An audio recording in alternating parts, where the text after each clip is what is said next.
Vote चोरी को लेकर इस वक्त की बड़ी खबर सामने आ रही है। विपक्ष अब लामबंद होता हुआ नजर आ रहा है। विपक्ष मुख्य चुनाव आयुक्त के खिलाफ महाभियोग ला सकता है। इस वक्त की बड़ी खबर, सीईसी के खिलाफ महाभियोग लाने की तैयारी हो रही है। विपक्षी सांसदों ने बाकायदा इसके संकेत भेद दे दिए हैं, जिसके मुताबिक अब ये माना जा रहा है कि जल्दी ही विपक्ष की तरफ से मुख्य चुनाव आयुक्त के खिलाफ महाभियोग लाने पर विचार किया गया। संसद भवन में सोमवार सुबह इंडिया गठबंधन की बैठक हुई, जिसमें मुख्य चुनाव आयुक्त के खिलाफ महाभियोग लाने की संभावना पर चर्चा की गई। गठबंधन के नेताओं ने माना कि जरूरत पड़ने पर नियमों के तहत महाभियोग प्रस्ताव लाकर सीईसी को पद से हटाने की प्रक्रिया शुरू की जा सकती है। कांग्रेस सांसद सैयद नासिर हुसैन ने कहा कि अभी औपचारिक विचार नहीं हुआ है, लेकिन अगर हालात बने तो गठबंधन इस विकल्प को अपनाएगा। ये बिल्कुल अनएक्सेप्टेबल है। कंप्लीटली इम्पार्शियल सीईसी चाहिए, इम्पार्शियल इलेक्शन कमीशन चाहिए और फ्री एंड फेयर इलेक्शन इस देश में चाहिए। अगर नौबत आती है, जरूरत पड़ती है डेमोक्रेटिक प्रोसेस में, पार्लियामेंट्री डेमोक्रेसी में जो भी हथकंडे हैं उसको अपनाने के लिए हम रेडी हैं। वहीं बिहार में मतदाता सूची के विशेष गहन पुनरीक्षण यानी एसआईआर समेत विभिन्न मुद्दों पर विपक्षी सदस्यों के हंगामे के कारण सोमवार को राज्यसभा की बैठक शुरू होने के 5 मिनट के भीतर ही बार बार स्थगित करनी पड़ी। इसके अलावा लोकसभा में नेता प्रतिपक्ष राहुल गांधी ने रविवार को चुनाव आयोग के प्रेस कॉन्फ्रेंस के बाद ये आरोप लगाया कि आयोग पहले छुपकर वोट की चोरी कर रहा था, लेकिन अब एसआईआर के नाम पर यह सरेआम किया जा रहा है। उन्होंने बिहार में वोटर अधिकार यात्रा के दौरान औरंगाबाद के रमेश चौक पर एक सभा को संबोधित करते हुए ये भी कहा कि वो ना तो प्रधानमंत्री नरेंद्र मोदी से डरते हैं और ना ही चुनाव आयोग से डरने वाले हैं।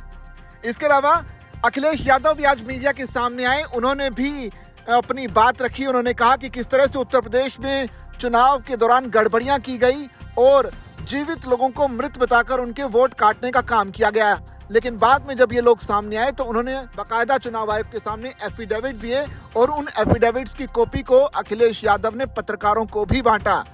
हम अगर शिकायत करें, उस शिकायत पर कोई कार्रवाई नहीं होती है। बीजेपी की एक विधायिका छेबरा मऊ, उन्होंने अपने बूथ पर 400 फर्जी वोट बना रखे थे। 400 वोट, सोचिए आप, एक बूथ पर 400 फर्जी वोट। हमने अपने कार्यकर्ता लगाया, जिम्मेदारी से काम किया, वोटर लिस्ट में ढूंढे, 200 से ज्यादा वोट कटवाए हमने, 200 से ज्यादा एक बूथ पे। अगर ये एक्सरसाइज जो पॉलिटिकल पार्टी कर रही है, ये एक्सरसाइज इलेक्शन कमीशन भी तो करे। इसके अलावा अखिलेश यादव की पत्नी और मैनपुरी से समाजवादी पार्टी की सांसद डिम्पल यादव भी इस मोर्चे में खुलकर उतर आई हैं। उन्होंने भी कहा कि माफी मांगने का सवाल ही नहीं उठता है, क्योंकि चुनाव आयोग को अगर कोई गड़बड़ी हुई है तो उस पर उसका निस्तारण करना चाहिए था, उसे ठीक करके सुधारना चाहिए था, लेकिन माफी मांगने की अपील नहीं करनी चाहिए थी।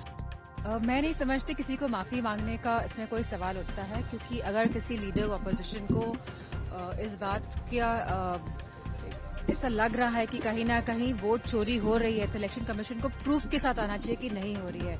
और वहीं मिस्टर अखिलेश यादव जी ने भी एफिडेविट्स दिए हैं 18,000 वोटर्स के, जिनके नाम काटे गए या जो वोट नहीं दे पाए इलेक्शन कमीशन की खामियों की वजह से। तो वो एफिडेविट जो दिए गए हैं, उसके बावजूद भी प्रेस में आकर झूठ बोलना अपने आप में एक प्रश्न चिन्ह उठाता है। इससे पहले आपको बता दें कि चुनाव आयोग ने कल जो है प्रेस कॉन्फ्रेंस की थी और कहा था कि या तो 7 दिन में राहुल गांधी माफी मांग ले या फिर हलफनामा दायर करें। इसी पर अब डिम्पल यादव ने कहा है कि माफी मांगने का सवाल ही नहीं उठता।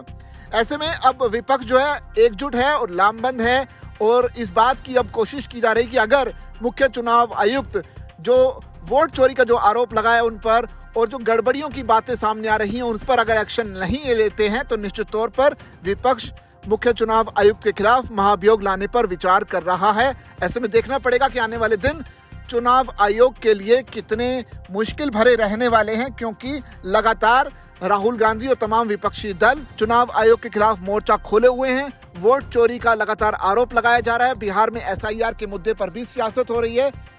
इस पूरे मामले पर आपकी क्या राय है, आप कमेंट करके हमें जरूर बता सकते हैं। साथ ही चैनल को सब्सक्राइब करना मत भूलिएगा।